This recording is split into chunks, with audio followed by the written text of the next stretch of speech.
Hey guys! Tara't gumawa ng buko pandan! So, ang unang step ay maglaga ng sago. Pagkatapos ay kumuha ng isang malinis na lalagyan at ilagay ang isang can of condensed milk. So, simut-simutin hanggat maubos ito. Pagkatapos maglagay ng isang paketeng Nestle cream. O, di ba hirap na hirap ako kasi naman isang kamay may hawak na camera at ang isa ay nasa Nestle cream. So, ayan, halu-haluin lang. After that, pwede nang ilagay ang 1 can of evaporated milk.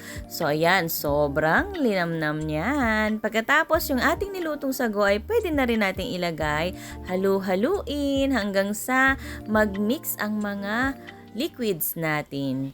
So, ayan. Pagkatapos ay itong pinirep kong mga gulaman. So, I prepared 2, 1 clear and 1 green.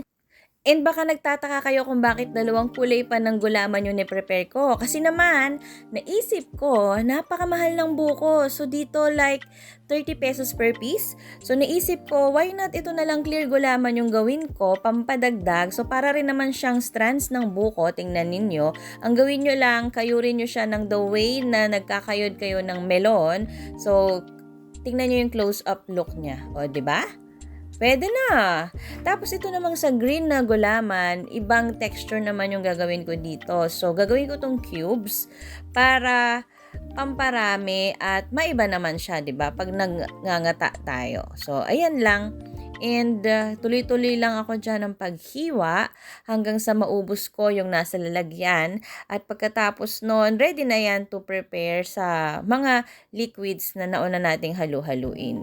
So, dito sa naunang hinalo natin ng mga liquids and sago, nilagay ko na yung buko na nabili ko sa labas. So, I think this is like a total of 4.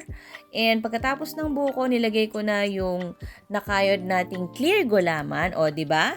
Tingnan ninyo, pag hinalo ko yan, ay para na rin siyang buko. O, di ba? Nakapandaya tayo. Nakapandaya in a good way kasi gumaan ang bulsa natin, di ba? Pagkatapos niyan, ito na nga yung cubes na green gulaman. So, mix, mix, mix. Ayan, para naman magkakulay din aside from off-white. So, meron tayong green, meron tayong white, meron tayong off-white. O, di ba?